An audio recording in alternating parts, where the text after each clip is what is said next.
Welcome to the Arsenal show. We are live. Arsenal were meant to be spanked by Chelsea this weekend. That is all I heard. But they got a 1-1 draw against a very informed Chelsea, although that Chelsea was without Cole Palmer. So they did well playing without him. Arsenal looked a lot better with Martin Odegaard in the team, but it just wasn't quite enough for Arsenal to get the 3 points. But will it have a positive impact on the team going forward, getting a result against Chelsea away from home? It's now the international break, so we've got a week at least until we see the mighty Arsenal play again. I'm joined by Steve, K and Melvin Marks. How's everyone doing? Yeah, very good, mate. Very, very good. Thank you very much. Yeah, looking forward to tonight. Well, I'm sure you've got plenty to get off your chest. I'm sure there's been many people ranting. Heads were wobbling after the Inter Milan game. It seems to have settled now a bit. Rival fans asking the same question again and again and again, prodding and probing to try and get a rise out of Arsenal fans. And I'm sure there's plenty out there that are giving them that rise. Steve, first and foremost, weekend's game. We're touching on the Champions League game against Inter Milan just after this, but I wanted to talk about Chelsea first. 1-1 draw. It's in the end, you'd probably have to say it was a fair result. Both teams going, and Arsenal may have had the better chances to take their chances, but Chelsea had possession at times and caused us some trouble. But the defending ultimately, in the end, was good, especially the likes of Cucurella against Saka. Steve, what was your thoughts on the game? Yeah, the Cucurella, he always seems to have his number on Saka, doesn't he? You know, for some reason, every time he plays up against him, he has a battle on his hands. But yeah, the game, mate, it was, look, another draw. Again, it felt like a little bit. It felt like a loss in a way. Yeah. You know, I felt same way sort of with the Man City game away. Did it? You know, that felt like a loss. The Liverpool, the home game, the 2-2, that felt like a loss, and the Chelsea game also felt like a loss, because I think all three of them we really should have come away, with wins. So it felt a little bit like that. I felt the way the game went. I felt there was. I still think there's something missing. I mean, we can talk about later what's missing from our performances recently. I've got a pretty good idea what it is, or an opinion on what it is. But as far as the Chelsea game goes in isolation, I felt we was over the 90 minutes. I felt we was just the better team. Like you've already said there, I think we had overall the better chances. Havertz was unlucky with his shoulders. Just his shoulders was offside. So whether he could have made his run a little bit better, or the ball could have been played a little bit sooner. Could have been either or. It was a good finish. Don't want to get into rules and stuff, but this shoulder lark and all that, we've just got to cut that out of the game. Do you know what I mean? It does annoy me, but rules are rules, and the rules say the shoulder's offside, so it was offside, so we've got no complaints. Martinelli should have scored. He's been playing well lately, Martinelli, or better, more. Playing well is probably going a little bit over the top, but he's been playing better. And there was a chance to where I felt he should have scored. But overall, his game, he looked quite. He to me looked dangerous through the game, and he's sort of a little bit hot and cold at the moment. 1 minute you think he's getting started to come back to form, then he'll drop and do something. Yeah. So, and I felt he was a little bit at fault for the goal as well. He let Neto run inside him, and although it was a very good goal from Neto, but. Yeah, I mean, it was a little bit, disappointing. Mourinho played. I thought his cameo, he did, he did well. And I mean, Martin Odegaard. I mean, what more? It was absolutely unbelievable. You would never have thought that he'd been away. He was certainly our man of the match, and I mean, throughout the whole 90 minutes, I don't like to go on about injuries, but I think I'm changing my view a little bit. And I think when you get injuries to sort of key players, we've seen it with Rodri, with Man City, we've seen it before with other players, with big teams. It does make a difference, especially when it's a key big player. And it certainly made a difference. But outstanding little chip for the goal. Disappointing, mate. I felt we could have come away with the win, but unfortunately we've come away with a draw, and which is not good. Leaves us 9 points behind. So we've got to start winning matches. Yeah, we do. Melvin, been on a bad patch of form recently. 1-1 draw against Chelsea on the weekend.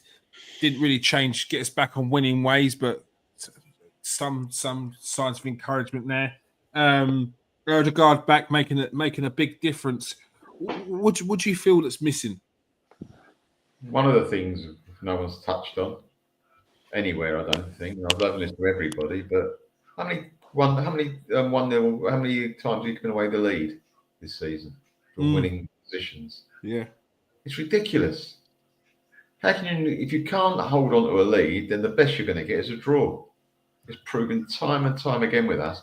That's one of the differences to last year. Is it because our defence is gone downhill a notch and we haven't realised it? Is it because our midfield isn't closing down the opposition like they did last year, which could be another reason? Or a third reason might be that we ain't going after the second goal once we're 1-0 up. So it really is, disappointing. How many? I don't know, is it 5 this season? You mentioned some of them, Steve. The one on Saturday, Liverpool, we were winning. Yeah. Brighton, we were winning. Yeah. City, we were winning. That's 4. And there could be another couple I haven't even thought about. It's really, really disappointing. So on overall, we are where we are because of that. Yeah. And also, let's start about the Chelsea game. Yeah, Odegaard was superb. He wasn't even fully fit. You can tell. No, he wasn't. You could tell that, Kieran. Yeah, he wasn't fully sharp as well because he was trying a couple of through balls and they just didn't get there. Like when he's on form, them through balls are done. Yeah, like, he does it without thinking. Yeah. But also, did you notice that he wasn't leading the line as much as he used to in closing down the defence? Yeah, he can't. I'm not blaming him. Energy. Yeah, no, his energy is ridiculous. Like I don't think he gets credit for what you're just saying there. That energy and setting the tone for the press. Yeah, he doesn't get enough credit for that. Not at all. People see him as an attacking midfielder, and you can tell he wasn't quite at it. Not blaming him. It's a fact. Yeah, and he'll get that in a couple of weeks. Yeah. I thought that for their goal, I've seen us be obliterated, if you like. Our midfield fall apart when we're on the attack and we get counter-attacked. But we weren't getting counter-attacked. We were in a defensive mode, if you like, and we still had a 30-yard gap between our forward stroke midfield and our defence. That gap we allowed Neto to go into and score. Great shot, don't get me wrong. He'd do that another 20 times, he might score once, right? But that gap was enormous. Where was our midfield? Is that why Rice got taken off after that? Because he just couldn't pick his feet up and get to the position. I agree. Martinelli was sleeping. I agree. It was his fault. He should have tracked him. It was easy. Yeah. It was lack of. That was a lack of. He wasn't concentrating, Steve. I think you can put that down to. Yeah. But I think that if's a big word in life. But Mourinho, when he come on, he would have been in that position, in my opinion. He would have been. He was good when he come on. He was good when he come on. Yeah. He gave me a few, heartbeats when he gets the ball and he seems so slow, and yet he knows what he's doing. You're thinking, oh no, they're going to get it. Oh no, they don't. And he just turns away from it and comes away with the ball. I'll tell you something I didn't realise about him. He gets forward a hell of a lot. He's in that penalty area 2 or 3 times a game, which is encouraging. In the air, he's probably one of our better midfield stroke forwards. I think to finish his dinner sometimes when because twice, the 2 games back to back, he's had that opportunity straight away as soon as he comes on. So it says to me his positioning is excellent because back to back, 2 games, he missed a sitter in the first time. and then like literally 2 minutes later he scored. I think that was against Liverpool, weren't it? And then the other day when he came on, straight away in the right position, they found him. He's got to start being clinical in those positions there. Yeah, I agree. Steve, what you saying? No, it was just a point I was going to make when Melvin was talking about Mourinho there. He was saying, what he was doing. I think like in that Chelsea game, I felt that we started to see the best of what Mourinho can do. We was like, it came out a lot more. And it made me think whether that's something to do with the fact that Odegaard's back there. And I do like the idea of the two playing together. But Arteta's going to have a little bit of an headache on his hand there when he's picking that. Because I do like that combination of Mourinho and Odegaard. I think it works. Mm-hmm. And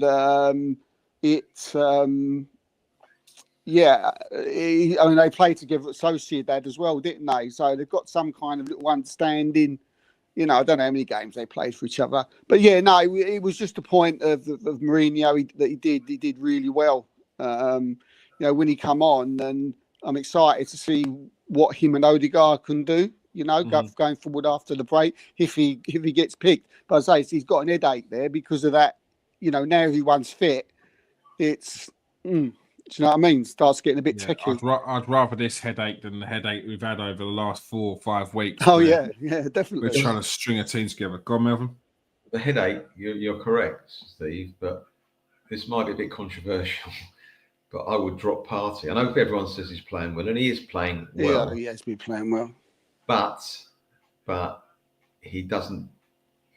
He looks lovely on the ball. He'll glide past the player, but his final ball doesn't exist. He doesn't even try final ball.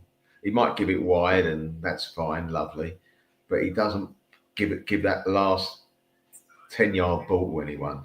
Yeah. And he's not going to score many goals this season. He scored one this season against Villa away, I think. And he doesn't look like scoring. He's never near. I mean, he's never within 10 yards of the penalty area, it seems. I know he kind of made the goal on Saturday when he fought well, turned and gave it to Odegaard for the chip. But that's very rare he gets that much forward. But I think Mourinho, I know he's a left footer, but I think he gets forward far more and gives support to our wide men. I do think Partey's been one of our, definitely in the top 3 this season of, the way he's been played. But at the same time, I do agree with you, Melvin, with some of the things that you said there. But, I don't think at the beginning of the season, Arteta was foreseeing Partey having this start of the season. I think he bought Mourinho to come in and to start. Do you know what I mean? Because Partey was giving us no indication last season that he was going to be starting, that he was going to be staying, that he was going to be even here at the beginning of the season. But, performances of, as I say, they've given him that little bit of a headache. But I do agree, if you're thinking of if going forward passing, Mourinho and Rice, that does work. But then you've got to ask yourself, who's that better 6, Partey or Rice? So there's your question. It's got to be Rice every day. I know he's not playing well, right, for his own standards, not playing well. You cannot leave him out. But I think Partey sometimes, for all his grace and slides and glides and here and there, he does sometimes, I feel, slow us up in getting from the back 4 to the front 4. I think he slows up sometimes. I don't think he's been the problem, though. He's been nowhere near the problem. Do you know what I mean? There's so many others. I'm talking about getting better. I think we'd be better with that others. Yeah. Go on. I think we've just with our whole team back, we've just got to not be in a position where we're forcing it. If Mourinho's ready to come in and he's going to slot in next to Declan Rice and he's going to work with Odegaard, then brilliant, because Moreno's got that little bit of extra going forward. Probably looks he's getting into more positions than Declan Rice. I'd like to see Declan Rice back to his shooting again. Like he seems to have.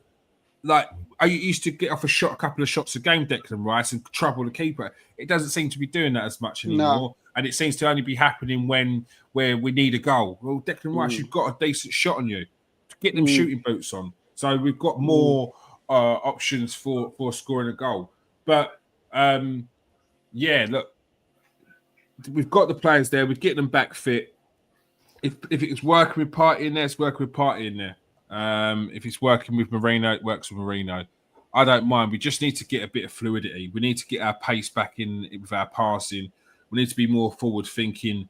I do feel like Mikel Arteta's overcomplicated it a little bit, and also I think that as fans we've overcomplicated in overthinking it as well. Like I feel like he dropped White to give Arsenal more range of passing, but then Partey's not an attacking midfielder, and his first thought isn't to attack. So when he does move into that midfield, it just becomes congested. There's nothing really happening. There's no one going forward. Havertz seems to drop in as well. It doesn't work. So you should have kept White on the right. You should have kept Partey in the middle. And it wasn't working with Marino as an attacking midfielder because he's not an attacking midfielder. He's an 8.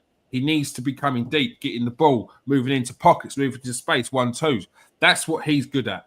He's good at that. Not sitting there waiting for the ball, ready to be a creative spark. So I do hope that we do just go back to basics. He remembers the team that's working, and then we go from there.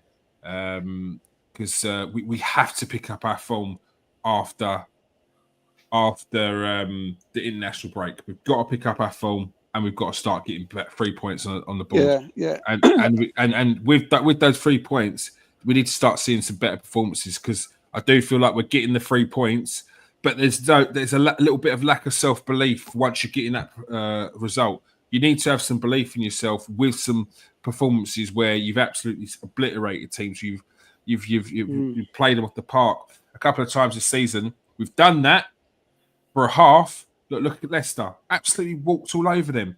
Then let them come back into 2-2. And then after that should have been an easy game. It should have been a 4-0. But instead, we look at Leicester and question ourselves. Oh, no, look, we've let in 2 against Leicester. We do this, we do that. Oh, we're playing well. Oh, we get a man sent off. So they really do need to sort out their discipline there. They need to get back to winning ways and get to some good performances. I think. Steve. Yeah, no, I think as well. I think we've brought up a lot of points there, and they're all valid. They're all reasons why we should be doing better than we have been. But I think at the same time we've also got to, sort of bring to light that there's been quite an element of bad luck and just bad injuries. For the start of this season. I mean, with some of them games that you said we went behind in and we lost the lead. We've been 3 games this season. We've been down to 10 men. But part of that's us. Remember, but there's some dodgy decisions. Yeah, there has to be a level of discipline where we're not getting players sent off. Yeah, no, there's not. They should have gone off, every one of them. There's no doubt about it. They shouldn't. They should have. There's like, worries me. No, they should have gone. Yeah. Out of all the 2, there was Trossard, there was Rice. Who's the third? Saliba. They all got sent off.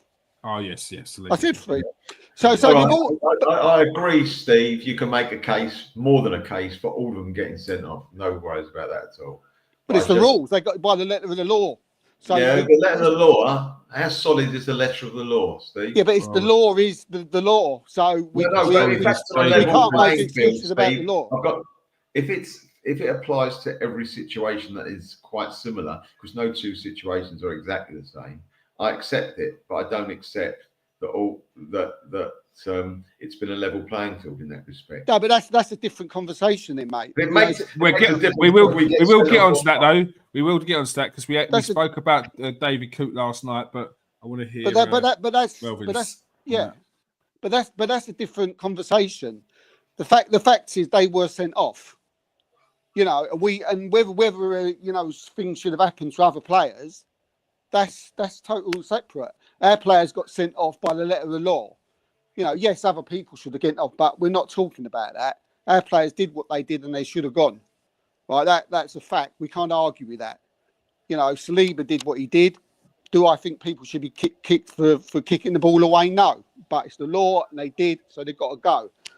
So hence, we playing 3 games with 10 men. Hence, we was playing the next games with our top players, missing. hence we've been playing half the season without Odegaard. Hence Saka's been out injured. Hence Rice has been out injured. Hence Mourinho's been out injured. White's been out injured. Timber's missed the game or two. Gabriel's been out. You know, all these things, you know, calculate into Arsenal, and then we've got the stop-start of these internationals bunged into it. So you mix all these things up together, it's like you can't get going. You know, it's hard to get going. And Odegaard's the biggest, you know, problem of all with our injury, because we've missed him incredibly. We've seen what happened with Rodri with Man City. Man City have fallen apart. I never thought City was the team they was from game 2, right? But Rodri's got one player, and the greatest team in the land that we all keep getting told have fallen apart, and it's because of one player. So, you know, there's reasons for it. There's reasons where we can blame players. Martinelli's hasn't been great this season. Rice hasn't been great. Trossard has been awful over the last 3 or 4 games, you know. But there's been a lot of you know integrating like circumstances that's the result of the way we just can't get into into the rhythm. And I say the biggest rhythm is if Man City are going to moan at it, right, then so can we. But talking about individuals, how many players honestly are playing as well, if not better, this season than last? I can only think of 2 or 3. Yeah, but you could say yes, but you're right, 100%. But again, you can bring up Man City. How many of their players have been playing great this season? And why have they been playing great? I'm not hearing. I'm not in the loop, but I'm not hearing too much about Rodri from Man City fans. Oh, mate. Oh, no, seriously. Yeah.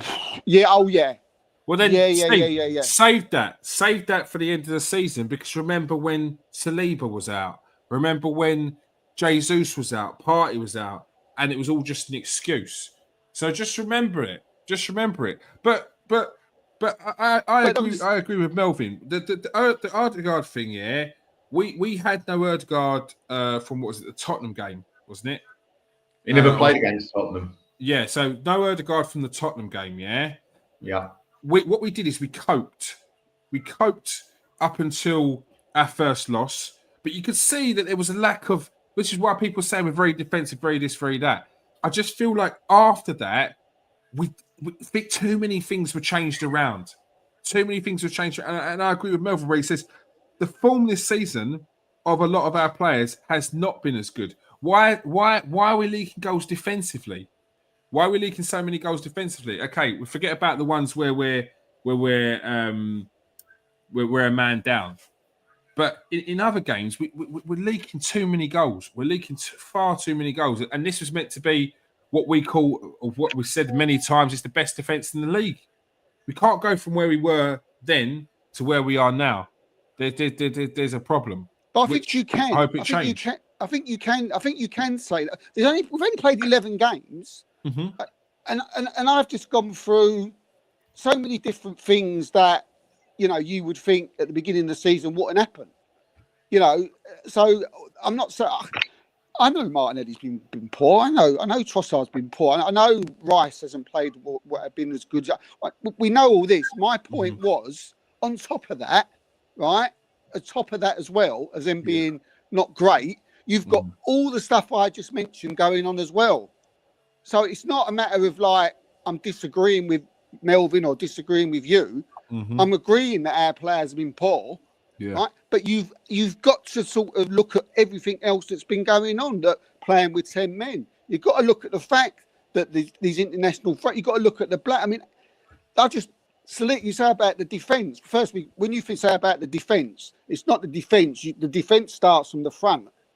Yeah, let's get that from straight, because you know if they're not attacking, if they're not doing their stuff, if they're not making the chances, press. Right, the press, and they're not got that right, then that's going to affect our defence. Hence, we're going to leak more goals. Partey's been playing right back because we've had players injured. You know, instead of him in the 6, he can't protect.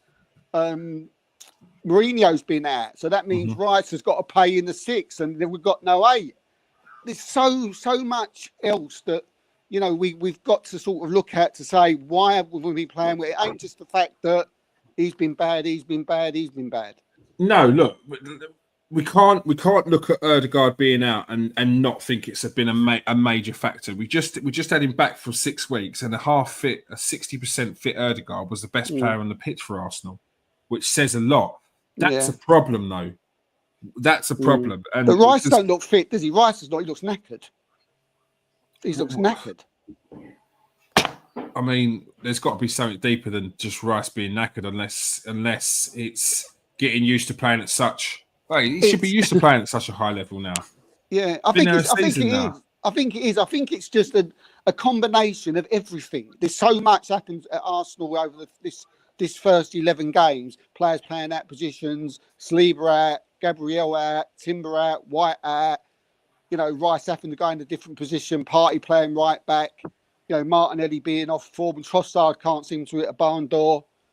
Yeah, so what do you think's going on with Trossard then? I don't know, Melv. Going after I've rattled on a bit. I think he just. I might have read it wrong. I just think he looks angry. I've seen that. What about? Angry at himself. Frustrated. Frustrated. There's a contract thing coming up in the next few weeks regarding Trossard. So whether that's playing on his mind. I just think that I think he might have not. I can't read anyone's mind, let alone my own. But I think that perhaps with Martinelli playing so poorly this season and not being able to hit a barn door, he wasn't given the okay enough times in front of him. Mm-hmm. He's been left behind, and one thing led to another. When he comes on, he hasn't been making the impact that he used to make when he came on as a substitute for various reasons. And when he has got the chance, he's messed it up, a la Man City. You know, if you think he deserves to get sent off, then you've got to point the finger at him and saying he deserves to get sent off. You might have probably cost us the game. So it's a number of factors, I think. One thing leads to another. I just think he's not in a good place, Steve, is he? No. But Man City are in a similar, you know, it's like Man City situation mirrors ours a little bit, because they've had Diaz out, you know, they've had Stones out, they've had Doku out, you know, and when he was playing, he was off form. Rodri's injured. We've had sort of like Odegaard. There's a mirrored situation, you know, and hence why, you know, they've suffered. I mean, they can't score a goal unless it's Haaland. They can't score. Simple as that. So, but the problem is they're not top of the league. Liverpool are. So they're the ones we've got to be getting back up points. Now, people that say the league's over, ridiculous. These people have never seen a league. Look, as Arsenal fans, we've seen Arsenal come back from bigger deficits than this. As I said yesterday, Liverpool only have to draw one and lose one, and Arsenal win those 2 and 4 points behind, and it's nothing. And the pressure starts piling on them as Man City will probably start putting in their normal 2 pence worth at the end of the second half of the season, as they do. It's far from over. Mate? Yeah, just one more thing. I mean, it's like at the moment, I mean, I'm not concerned, because I think of all those sort of circumstances that I said like about 5-10 minutes ago, and I think that's you know, I can't really look at Arsenal and say, we're in a bad situation. But when we come back off the international break, you know, for the first time this season, Arsenal should be at full strength. So we're going to have a 2-week break now. You know, Odegaard should be coming back. He should be even more fitter than he was, you know. And for the first time, when we go up against Nottingham Forest, you know, we should be going out there with players playing in their right position. And then let's judge. If we're still playing like the way we are then, and we're still getting beat by a Bournemouth, or we're letting goals in, you know, when we're going up in front, then I think maybe we can have a way. But at the moment, you know, until that happens, I'm not that concerned at the minute. I'm listening to fans. I mean, you call them fans. I mean, Jesus Christ. You know what I mean? I think, anyway. But, yeah, I'm not that overly concerned, you know, because of the things I mentioned. No, we've seen a fair few heads wobble. I think there's a certain element of some of those people that are forcing it a little bit, trying to get their 5 minutes of fame. But some people are legitimately frustrated. I see it's a bit over the top, if I'm honest.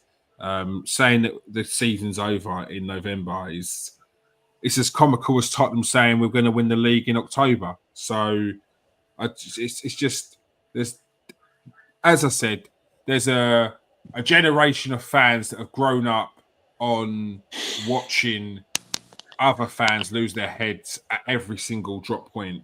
So that's what they think is the norm. So I think we're going to just have to get used to it. You can easily put. I know. You never know, but those 3 games where we had like a man sent off.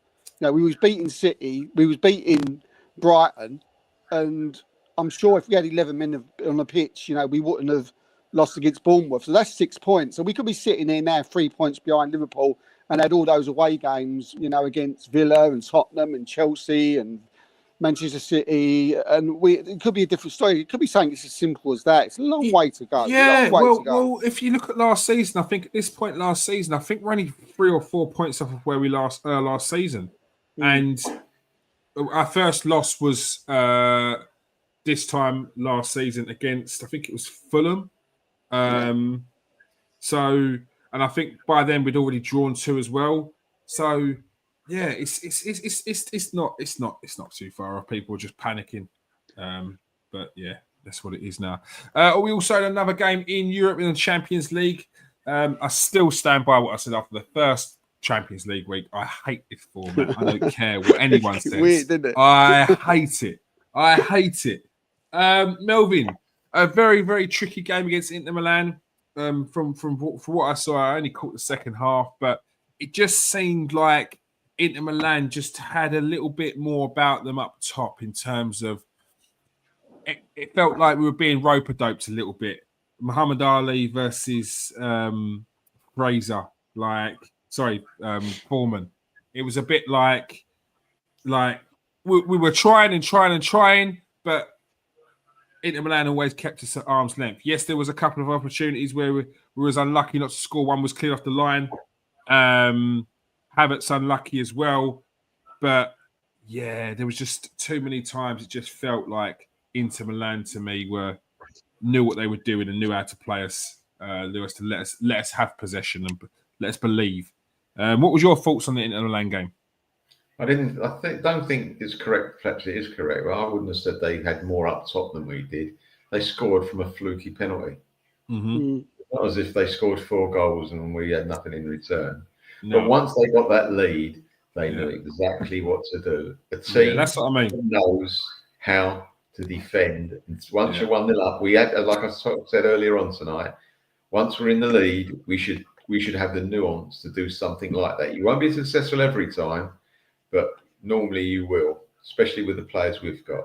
And we weren't good enough to do that in a few games this season. 3 or could be 4 or 5. I thought of 4. There might be another 1 or 2. You know, you're talking about a very good defensive team. And when you say that we had a few chances, yes, we're unlucky with a few chances, Kieran, but in life you make your own luck. And we wouldn't need luck to score the goals. We've done the right thing in that, hit the ball correctly rather than quite not hitting it right, and it might have gone in. There's a few of those when it come off the knee, when it could have come off the boot and gone in. So, and also we didn't, when the crosses that were coming in, we never looked like attacking the ball. We were waiting for them to make a mistake. I hoping for the second ball, which never came because they were just too good. They cleared their lines very, very well.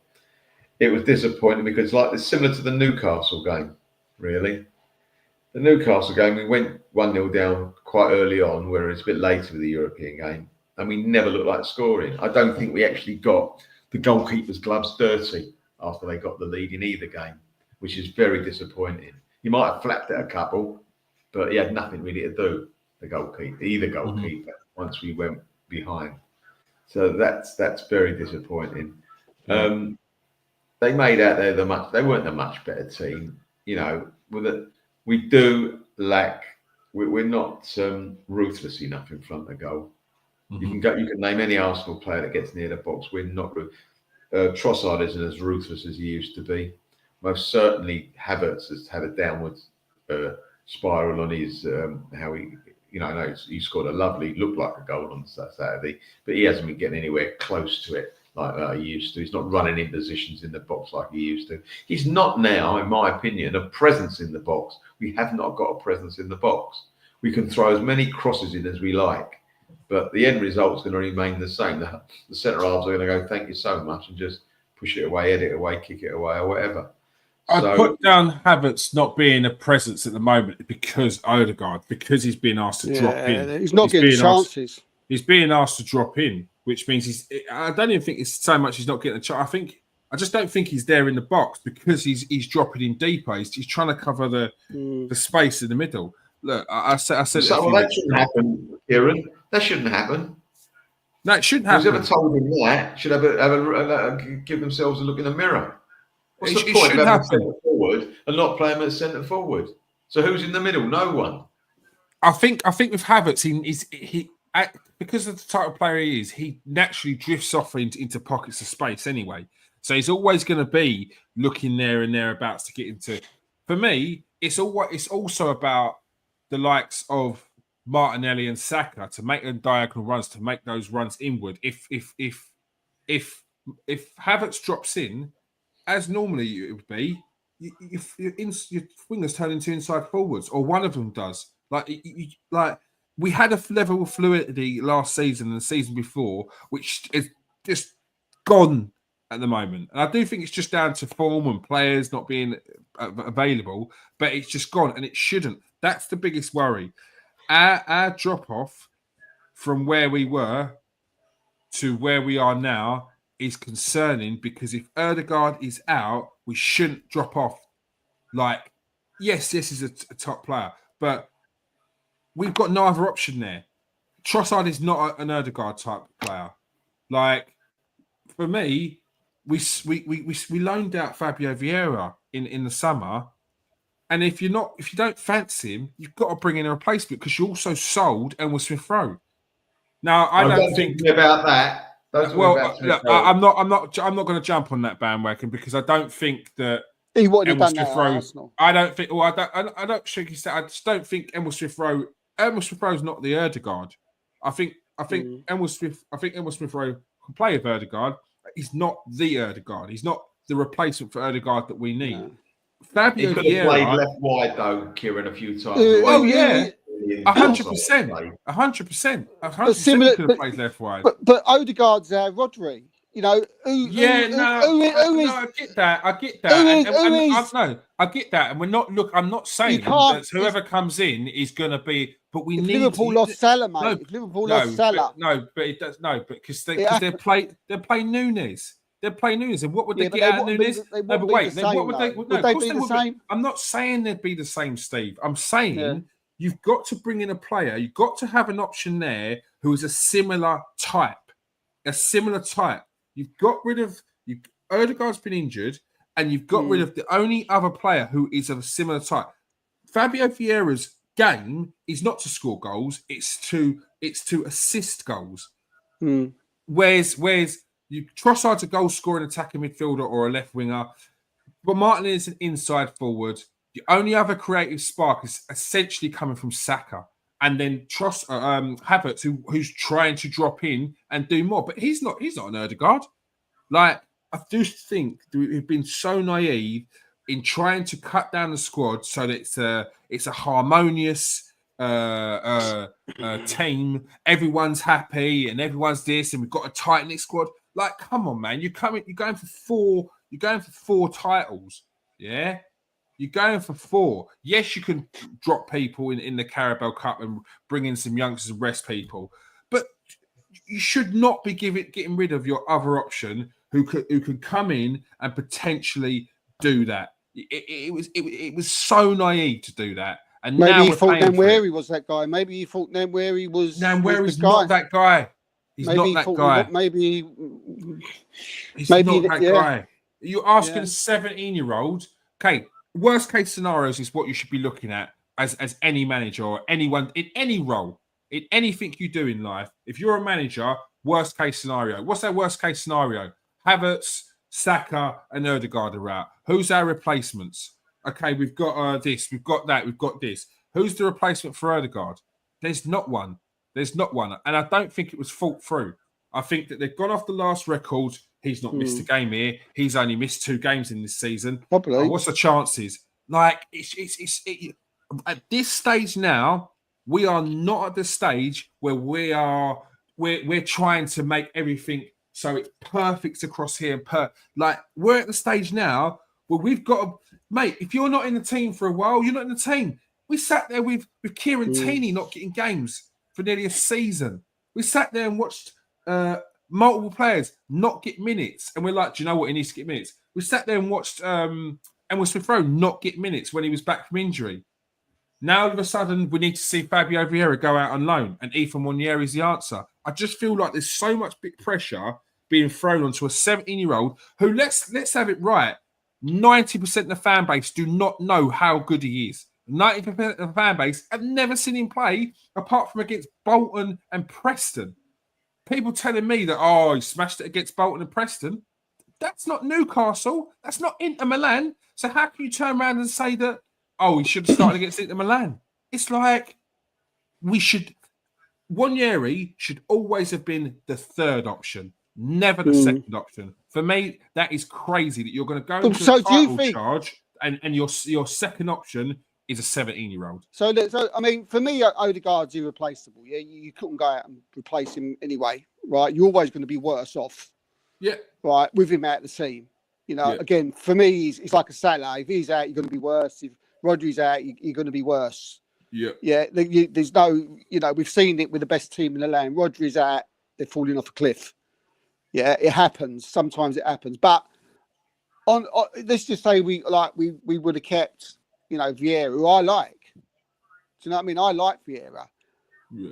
If Vieira's there and Vieira's that replacement and we keep him and he goes into that position of where Odegaard is, but we've still got Trossard off form, Jesus, who's been absolutely useless this season, Martinelli, who's been blowing hot and cold. Mm-hmm. Are we going to be any different? Is it going to be that great difference? I know we can say we can go out and buy someone, but when you're at like Arsenal level, that's very difficult to go and try and like sell the club to someone when the guy that you're coming in for a few games is Martin Odegaard. Yeah. You know what I mean? So why send that Vieira on loan? Vieira on loan? Yeah, but my question because he's off the level. Vieira came in a few times last season when Havertz wasn't in the best of form, when he was new to the team, bedding in. Vieira came off the bench and people were saying, this is what Havertz needs to do. So how we've gone from this is what Havertz needs to do and make a difference. Yeah, he said it because in 2 games back-to-back, Fabio Vieira got a goal and an assist. Who said that? A lot of people. Fabio Vieira got an assist and a goal as a sub in the first few games when he came on last season. This is what Havertz needs to do. Because people were slinging crap at Havertz because he wasn't scoring a goal. So people say anything. But Vieira was coming onto the pitch and doing something. Whether that was when we were 2-0 up and he was finishing off the game or the game was already over, he came on and was doing something. He has a creative spark. His first thought is assist, get the ball in, move into space. That's his game. So, yes, you haven't got the forward press of Odegaard. You haven't got the leadership of Odegaard. But what you have got in there is someone who's looking, first thought, to look for space, look to pick pockets, look to move into and draw people out. That's Fabio Vieira's game. It's not Trossard's game. It's not anyone else's game. The closest you probably got to it is Havertz, and Havertz is not that. But he's been putting Trossard in there, isn't he? So that's Arteta's.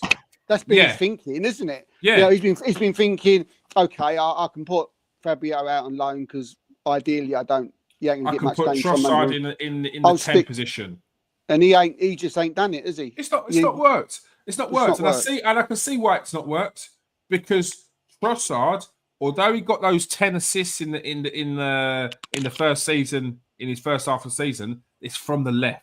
It's different. You're crossing it in. When he's playing in the middle, he is looking for goal. Yeah, like he's a very good finisher, Trossard. He's a goal scoring, Normally. attacking forward. Exactly. He's a goal scoring, attacking forward. That's him. But he's also creative as well. I'm not taking that away from him. But his first thought is not to assist someone. Odegaard's and Vieira's is, and I don't know many people in the team who in an attacking role have that mindset. Yeah, and that's what I was saying. He's back now, Odegaard. So. He's back. Hopefully we don't. Yeah. And the injury that he had was it feels like it was an anomaly. Like it was rolled his ankle. Like it wasn't a pulled muscle. It was one of them. It was like he's rolled his ankle. It was pretty bad. It looks like it's pretty strong. It's just got to get back to full fitness. So, Mel, you used to say about playing Sterling in there. Have you ever thought about that would be an option? Yes, I think it would have been a better option than Fabio Vieira. I've lost a bit of patience with him, to be quite honest. He doesn't seem. No, Vieira. I've lost patience with Vieira. He doesn't seem like he's grown up enough. He doesn't seem to have gone to the next level. Does anyone know how he's doing in the Portuguese league now? He's injured. Got injured a while ago, I think. Oh, there's your answer. Same as it. The mirror of what he did with us. It was a case of getting back after the injury, playing a couple, and getting injured again. Yeah, it ain't helped that Trossard and Jay. I mean, some of our players ain't playing well. I'm going to give them all a sort of like. I'm not going to go too hard on our team and our plan because I really do like all these circumstances that I've mentioned earlier. I do think that's played a massive part in why we're 9 points behind. So, they're all back now. So let's. We haven't become a bad defensive team overnight. We're talking about goals and we can't score goals. Look, we scored 91 last season with this same team. So they haven't all of a sudden become a team who can't score goals overnight. We haven't come to a bad defence overnight. But what has happened, we've been down to 10 men a lot. We have had injuries to key players. We have had, this has happened all season. We've had 4 international breaks, bunged it. So let's sort of like let's not get too reactionary is the word, isn't it? And let's see what happens now after the break. But we need to sort something out. Yeah, look, you could see that it was that's what I was saying earlier. I honestly do think they're going to take a little bit of encouragement from that draw against Chelsea. Yeah. I don't think no one goes in and thinks they're going to lose, but it was against a Chelsea team who's banging form this season. Yes, they had their shortcomings in terms of they leave space open in defence and any other time in form where we would have exploited that and we would have put them to bed. But it's I do think it's more encouraging. I think they would have been encouraged by the fact that Odegaard's come back and he's looked so sharp as he did. Yeah. Do you know what's really annoyed me? I don't know about you two, right? Do you know what's really annoyed me? We seem to have lost that. You mentioned the right word last night, kids. We look a little bit fragile. Do you know what I mean? We look a little bit sorry for ourselves, and I don't like that. Yeah.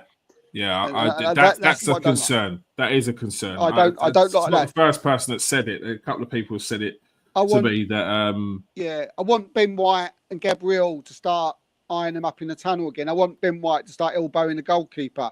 I know. Won't do that anymore. They changed the rules, Steve, haven't they? With him. I want to see a bit of that. I want to see Havertz get a bit. I want to see Havertz do what he done beginning of the season where he was getting into people's faces and that. And we're not as ruthless as last year, as Henty points out. We're not as fast transitioning as we did last year. We're at half pace. That's something to do with Odegaard. Hell of a lot to do with Odegaard, but not all to do with Odegaard. Our back two centre halves, I have 2 centre halves, and our backs to a degree want to play among themselves for some reason, and passes included in that. They think possession gets goals. It doesn't. Goals get goals. But Partey ain't been playing in front of him, has he? He's been playing as a right back. Well, that's another reason why we haven't been doing too well. So he hasn't been having the opportunity. There's so much wrong. We're 9 points behind the leaders. I think at the end of the season, listen. Don't think we'd be 9 points behind Liverpool at the end. I think we'd be less than that, unless this form is what we're going to see at the end of the season. I think they're going to Dubai, aren't they? Are they going to Dubai for the break? Are they doing a break? I hope they are. I hope they're going to Dubai. Hope they get that magic talcum powder when after they have a shower like they did last time. That'd be nice. But because they need something, they need a bit of magic. The magic's gone at the moment. Let's face it. Let's be honest. You know, I said to someone who's getting very agitated, an Arsenal friend of mine, Arsenal supporter, very, you know, he takes it to heart like we all do, I suppose. But he really takes it to heart. I said, look, just forget about us winning the league for a time. We don't deserve it. No way did he deserve to win the league. So just enjoy the football if you can. And if we close the gap and it looks on again, get excited then. There's no reason to get excited at us win the league because all you'll get is aggravated because it ain't happening at the moment. It's like having a bet on 100 to 1 horse and expecting to win. Hey, we got every chance. No, you haven't. Enjoy the race. You ain't going to win it, all right? And that's where we are. Enjoy that we play some fabulous football sometimes. Enjoy the football. Enjoy supporting our club that we've always supported for years with your heart and your brain and your soul. Do that, but not every team can win the league. And if we think we should win the league because we did very well the last 2 seasons, that's not how you win the league. You win the league by what you do on the season. And this season just hasn't, for various reasons that you've mentioned, Steve, have not been good enough. So that's where we are. Yeah. I think it's more bad luck. I really do. I think it's more bad luck. You make your own luck, Steve, as well, to a degree. You make your own luck. Like I said, with these injuries are injuries, mate. Injuries are injuries. If you're just in that right position for that split second more. So yeah, luck. I'd rather be lucky than clever. Who wouldn't? But I think to a degree, you do make sometimes on some things in football, you make your own luck. All right. To big games after the international break. Starting off with Nottingham Forest, a very in-form Nottingham Forest with Espirito Santo. So it'd be another manager who's doing well after he left Tottenham. It's not a surprise there. Sporting Lisbon away from home in the Champions League on the Tuesday, followed by West Ham away, Manchester United with their new manager, Fulham away. Everything sounds tough at the moment. And then Monaco at home. That's football, Kieran. Yeah. If you're playing well, every game seems easy. If you're not playing well, every game against the same team seems hard. That's football. It is. Steve, games against Nottingham Forest, Sporting, West Ham, Manchester United, Fulham. Tough on paper, but these are the games which you need to be getting your 3 points in. Yeah, I mean, we should win them all. I mean, I'm expecting to. You know, I win them all. I mean, it's like I don't understand. You know, why all of a sudden people think we can't score goals and have had a terrible fence over 11 games, and I really don't. And we've had like about 8 injuries all season, and I don't get it. I really don't understand it. You know, so you know, I'm going to look at it from a positive. Like Melvin said, I'm going to enjoy it. I've not changed my thoughts on whether we can win the title. I still think we can win it. You know, we fell off a cliff. People can get injuries. You know, if we might as well not play games, we might as well not play football. But you know, everybody seems to keep going at Arsenal when Man City are only where they are because of Haaland scores. You know, and apparently everybody wants to. You know, have a go at Arsenal, but you know, on the games, I'm expecting to win them. I'm expecting us to be back to full strength. I'm expecting us to have this break, and then we come up in Forest, and I'm looking for a good performance against Forest, and I'm expecting to win it. Then we've got is it Sporting? Did you say, Kears? Sporting away from home. Get to see Vector Goykeres in the flesh against that defence. Did you say away? Did you say away? Yeah. But away at home, Champions League's always hard. You know, there's not. Even if you're playing one of the useless teams, they're difficult matches. You know, Real Madrid have found that out, haven't they? You know, we're sitting here having a go at like Arsenal when Real Madrid and Man City are falling off a cliff. But if people say, oh yeah, they'll be back. So why can't we be back? So, and I'm going to stick with that train of thought. It'd be tough Sporting. You've already mentioned Gurkoriki's there. Maybe now their manager's gone, there might be a little thing to grab on. But similar, I look at that as similar to the Porto game. That's a good point, actually. It's a fair point. They look at it like, if it was 4-0 Arsenal, 5-0 Arsenal. No. Yeah, it'd be tough. No. It's going to be very tough. Yeah, I mean, if we can pick draws up away from home and win our own games in the Champions League, I take that. That'll put us through, give us a chance to finish in the top 8, or it'll put us through to the knockout rounds. That. And then who have we got after that, Kiers? We have got West Ham away from home. They're not in very good form at all. I mean, West Ham, that's another 3 points, isn't it? I mean, they're Man United at home. That's. I mean, again, I'm expecting to win that. Yeah, Fulham away from home. Fulham away from home would be tough. Yeah. It's one of them games you can slip up on. It's one of them. It's another one of them seasons where it's like the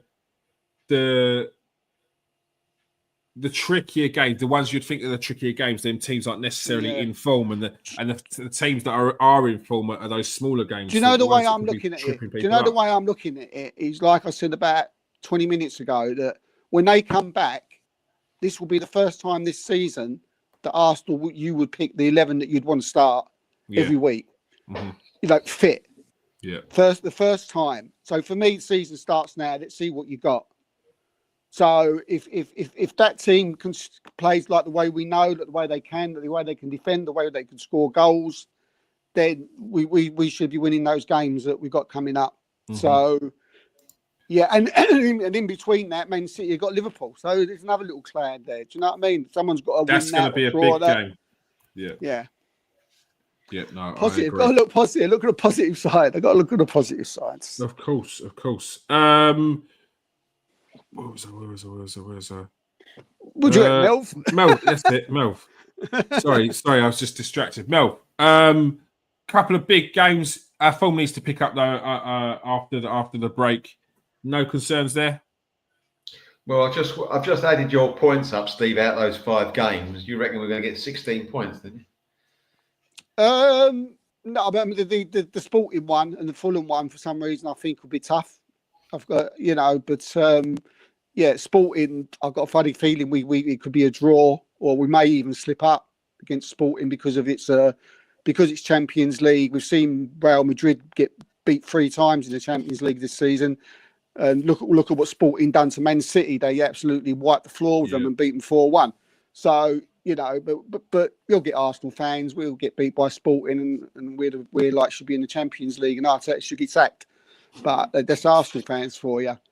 But listen, I'm not taking any. I'm just being boring. I don't know. Things change. We don't know what the manager's going to do with Man United. Whether he's going to get him really up for it.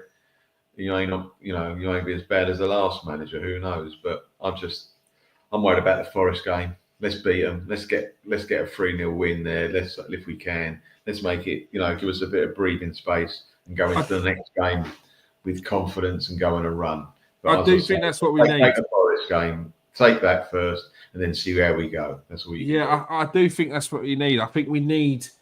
Like, if we would have beaten Chelsea the other day, I think that would have given us a massive boost. Like, I think it would have put us back. And it doesn't matter how we would have beat them either. I think with the Chelsea being in good form, if Arsenal would have got that result, it would have just given them such a boost. I think now we need to go into the next game against Forest and smash Forest. There's no sort of, we've done this, we've done that. I think we've got to go in and show Forest what we're about, and we could do that. Look, this is Arsenal, and we should have a full strength squad. Everyone's a little bit fitter. And one thing that people keep forgetting, like last season, I feel like they remember the league in a different way. How many times last season did we come into this and say that Arsenal aren't quite ticking as they did the way before? Maybe they're changing this, maybe they're changing that. What's going on? We come up to the end of November, coming up to Christmas, Arsenal are flying again. And if you look at the results ain't too far off. Yes, there's the odd game in there against Man United where we smashed them 3-1, 2-1 against Forest, 1-0 against Crystal Palace, 1-0 against Everton, 2-0 against Tottenham, 1-0 against City at home, 2-0 against Chelsea. And then you've got the teams that got relegated halfway through the season. Sheffield United lost against Newcastle. The results aren't too far off of what we're getting now. And I do think people just remember in a different way. Like, we were questioning the difference of way Arsenal were playing last season at this point now. The only difference is we had 3 more points on the board. So I do think there's some slight worry doesn't need to be. And I think that as we progress on through the season, we will be playing better. I just think there's been slight changes due to personnel. I mean, I'm getting really annoyed, and yeah, I think, Pete, I've been a sort of like a breath of fresh air over the last couple of days with Sky Sports coming up with these absolute nonsense stats that they come up with, and people have been liking my quotes, what I've been putting underneath them, just putting them to shame. It's absolutely ridiculous that Arsenal, no one's won the league from this position. Absolutely ridiculous stat. Yeah, well, they did that same stat the other year when they said it at Christmas. Whoever's at Christmas, top at Christmas wins the league. Whatever stat it is, yeah, when it comes to Arsenal will break it. The only problem is it's usually meant to play in our favour. Yeah. Now, throw all the stats to me that tell me this has never happened, that's never happened, and watch Arsenal do it. But Kings, this one here that I think I've got about 2,000 likes from Arsenal fans. I'm assuming, they're saying about at this time of the season with these point gaps behind, no one's ever won the league. But with more games played and more points to catch up, people have won the league 20 times. Where is the guy? You're just pulling out this stat for the sake of it. Where is the guy at Sky Sports and this absolutely dozy kid who's just been dragged out of university? He was about 25, going, yeah, well, I think this, think that, talking out their backsides because they don't think that there's going to be longevity going forward. That's the difference. That is the difference. And one other thing, look how Liverpool fell off the cliff last season. Yeah.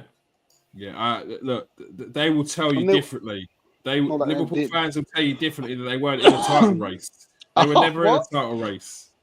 Never in a title race, they said. Never in a title race. But we will see. We will see. What did they finish? I think they finished. How many points did they finish off? 7 points behind. Yeah. 7 points behind. They was leading it by 5 points at one point.